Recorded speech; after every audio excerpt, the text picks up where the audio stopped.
نحمده ونصلي على رسوله الكريم أما بعد فأعوذ بالله من الشيطان الرجيم بسم الله الرحمن الرحيم قال الله تبارك وتعالى في شأن حبيب الكريم إن الله وملائكته يصلون على النبي يا أيها الذين آمنوا صلوا عليه وسلموا تسليما اللهم صل على سيدنا ومولانا محمد وعلى آل سيدنا ومولانا محمد وبارك وسلم وصلوا عليه الصلاة والسلام عليك يا رسول الله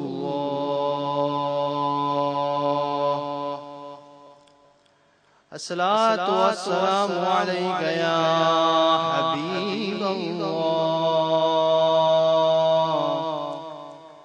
الصلاة والسلام عليك يا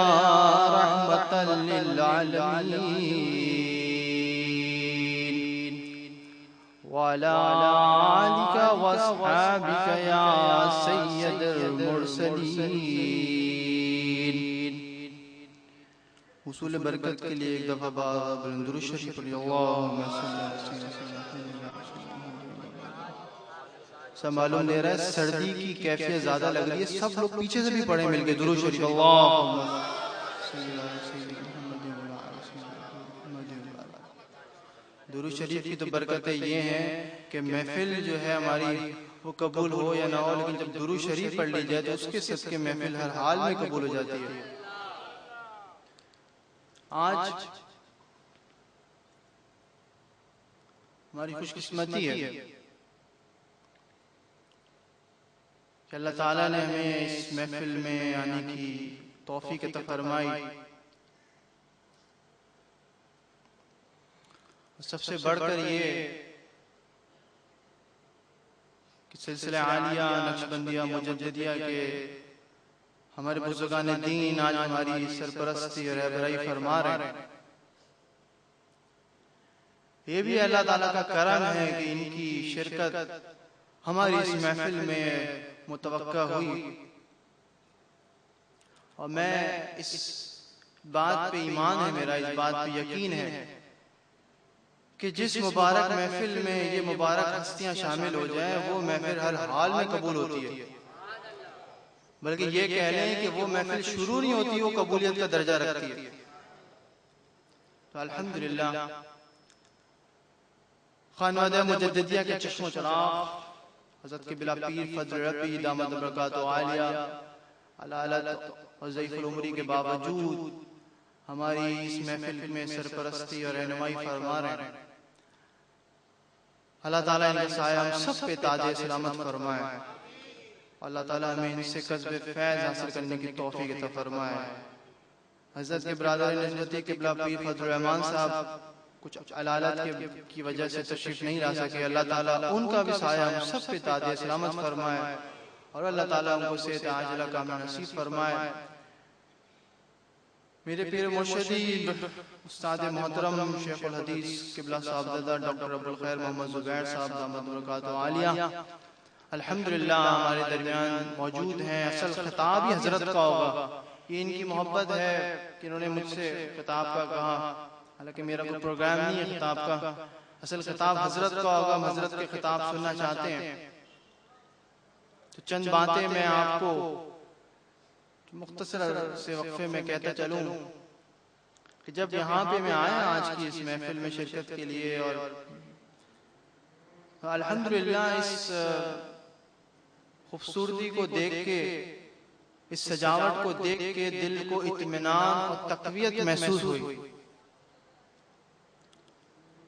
اور یہ معلوم ہوا کہ جنہوں نے یہ محفل سجائی ہے وہ الحمدللہ ایمان سے پرنور ان کا قلب ہے یہ بھی ان کو ان کے پیر و مرشد کے صدقے حاصل ہوا ہر ایک کو یہ اللہ توفیق نہیں دیتا ہے کہ یہ اتنی مبارک اور سجاوٹ سے بھرپور محفل سجائی جائے کیونکہ جو آج کل کے معاملات ہیں اس میں جو دنیاوی محفلیں ہوتی ہیں کہ سالگرہ ہے، شادی بھی ہے، اس میں تو ہم لوگ بڑا خرچہ کرتے ہیں اور دل کھول کے اس میں پیسہ خرچ کرتے ہیں اور سب کو بلاتے ہیں، لیکن جس محفل میں اللہ اور اس کے محبوب ان کے محبوبوں کا ذکر ہوتا ہے، اس محفل میں ہم لوگ جو ہیں وہ ذرا ہلکے ہو جاتے ہیں، بہت سے بہت ٹینٹ لگا لیا، 3-4 بلب لگا لیے اور بس لوگوں کو بلا لیا، محفل سجا لی۔ الحمدللہ اس سجاوٹ کو دیکھ کے تو دل کو بڑی خوشی اور سکون محسوس ہو رہا ہے، اور ان کی اس خوشی اور ان کی اس مبارک جس طریقے سے انہوں نے ہمارا اہتمام کیا ہے، ہر حال میں ان کے مرشد کرامی ان سے راضی ہوں، بلکہ جو آپ لوگ اتنی دور دور سے آ کے اس محفل کو پر رونق بنا رہے ہیں، آپ لوگ کی حاضری بھی اپنے مرشد کی رضا میں شامل ہوں گے۔ اللہ تعالیٰ کا کرم ہے کہ اللہ تعالیٰ نے ہمیں یہ توفیق عطا فرمائی کہ اس محفل کا حصہ بن سکیں اور ہم اپنے بزرگان دین کی زیارت کر سکیں۔ عزیزان من، یہ ماہ مبارک محرم الحرام ہے، اور جیسا کہ پچھلی نشستوں میں اس مقدس مہینے کی فضیلتیں یا برکتیں بھی بیان کی گئی ہیں۔ شروع میں خلیفہ دوم حضرت عمر فاروق رضی اللہ تعالیٰ عنہ کی پوری حیات پہ ذکر ہوا، محفل ہوئی، اور پچھلے جمعے کو بڑی پر رونق محفل ہوئی الحمدللہ شہداء کربلا کے اوپر، خصوصاً حضرت امام حسین رضی اللہ تعالیٰ عنہ پہ۔ میں مختصراً ایک بات عرض کرتا چلوں کہ اس عظیم قربانی میں، اس عظیم جو سانحہ رونما ہوا کربلا کے میدان میں، مختصراً یہ کہ اس سے جو ہمیں درس ملا وہ ہم غور کریں، اس میں کیا ہے کہ اس درس سے یہ اندازہ ہوتا ہے، اس سے سبق ملا ہے، وہ یہ کہ دین اسلام کی عظمت اور سر بلندی کے لیے اگر ہمیں اپنی جانوں کا نذرانہ بھی پیش کرنا پڑے تو ہمیں اس سے دور نہیں ہونا چاہیے، بلکہ ہمیں دین اسلام کی خاطر اور حضور اکرم صلی اللہ علیہ وسلم کے دین کو بچانے کے لیے اگر ہمیں اپنے سر بھی کٹوانا پڑے تو ہمیں اس کے لیے اپنے آپ کو حاضر رکھنا چاہیے۔ آج کی جو کیفیات ہیں، حالات ہیں کہ ہم نے اپنے رب کو اپنا آقا مولا ہونے کے بجائے امریکہ کو آقا مولا بنا لیا، جس کے عذاب سے ہم سب لوگ اس وقت جو ہیں وہ مشکل میں پڑ گئے ہیں، اور یہ حقیقت ہے کہ ہم نے اپنے صالحین کی، شہداء کی، صدیقوں کی جو قربانیاں ہیں دین اسلام کے لیے اس کو فراموش کر دیا ہے، ان کی جو ہمارے لیے تربیت تھی، ان کے جو اساسے چھوڑے، ان کی حیات طیبہ کو اگر ہم غور کریں، اپنے خلفاء کی، حضرت عمر فاروق رضی اللہ تعالیٰ عنہ کی حیات پہ غور کریں تو ہمیں ان تمام مسئلوں کا حل ملتا ہے جو آج ہم اس وقت بڑی مشکل میں اس کو محسوس کر رہے ہیں۔ تو یہ ہماری کوتاہیاں ہیں کہ ہم اپنے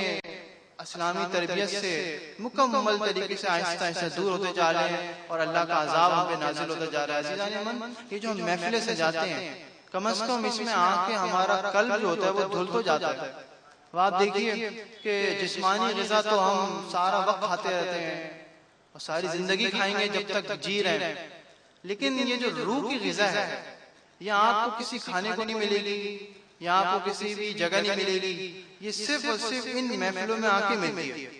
تو یہ جتنا ہو سکتا ہے ان محفلوں کا اہتمام کیا کریں، بزرگان دین کو بلایا کریں، ان سے بیان کرایا کریں، تاکہ کچھ نہیں جو آپ کو جسمانی غذا کے ساتھ ساتھ جو روح کی غذا ہے، جو جسمانی غذا سے اہم ہے، وہ بھی میسر ملتی جائے، وہ بھی آپ کو حاصل ہوتی جائے۔